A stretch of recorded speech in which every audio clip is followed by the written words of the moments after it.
Hello friends, welcome back to my channel. आज हम बात करेंगे, हम जो एकादशी व्रत रहते हैं तो उसमें एकादशी माता कौन है और वो कैसे एकादशी का व्रत शुरू हुआ, इस बारे में हम बात करेंगे। पंडित प्रदीप मिश्रा जी को हम सुनेंगे और उन्हीं से जानेंगे कि एकादशी माता कौन है।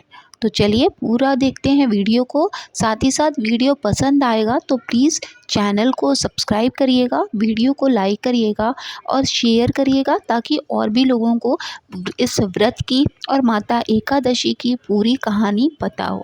धन्यवाद। है माया नहीं, एकादशी है कौन? क्यों इसकी इतनी प्रधानता है? क्यों इसकी पुण्यता है? ऐसा क्या है एकादशी में जो इसकी पुण्यता मानी जाए? कौन है ये जो भगवान नारायण तक एकादशी का व्रत करते हैं? सुभद्रा जी को भगवान जगन्नाथ ने, जगदीश ने एकादशी का व्रत कराया था। बद्रीनारायण भगवान को माता लक्ष्मी ने एकादशी का व्रत कराया था। क्यों?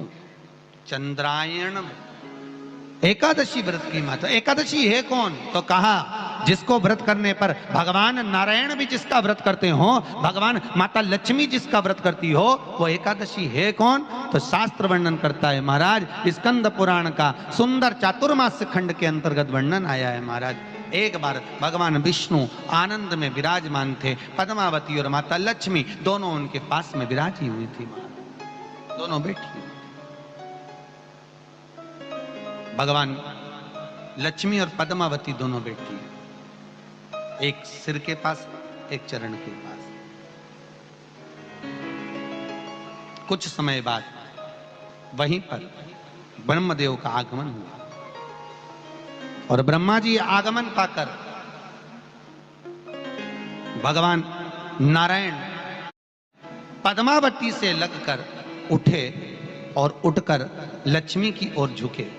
झुकने पर इन तीनों के समागम से भगवान नारायण के हृदय चित्त से एक कन्या प्रकट हो गई। उस कन्या का नाम एका था। क्या नाम था? एका। अब 10 उसके गुण इतने प्रबल थे, वो 10 गुण उसके बड़े प्रबल थे कि वो एका जिसको निहारती थी उसको संपदावान बना देती थी।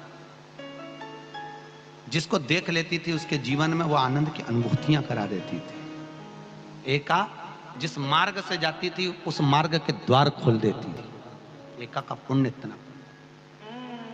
इतना पुण्य प्रखर।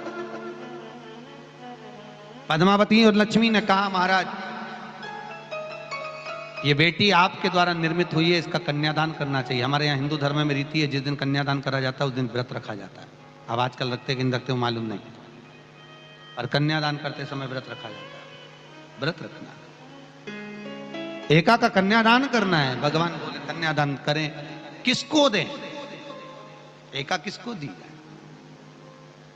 एका प्रदान किसको करी जाए? पुण्यता किसको दी जाए? भगवान नारायण ने उसी समय लक्ष्मी और पद्मा से पूछा, तुम बताओ। पद्मा लक्ष्मी दोनों एका से पूछी, एका बताओ इसका पुण्य, हम आपका हस्त कमल आपको प्रदान किसको करें, हम किसको दें? एका कहती है पिताजी। भगवान से कहती है नाथ कृपा करिएगा, मेरे को अगर प्रदान करना चाहती हो, अगर मुझे देना चाहते हो तो एक काम करो, एक काम करो। यदि आप देना चाहते हो तो भगवान एक काम, माता ने कहा कि पिताजी अगर कुछ देना चाहते हो तो ऐसी कृपा करो, संसार के मनुष्य अगर मृत्यु लोक में आकर के अंदर 2 एकादशी का भी पुण्य भाग अगर ग्रहण करते हैं तो ये एका उनकी होती है और वैकुंठ का राह खोल देती है। इनके जाने से पहले अगर मैं प्रवेश करती हुई जाऊंगी और इनके मार्ग को सुलभ बनाती हुई जाऊंगी। वो एका 10 गुण के कारण एका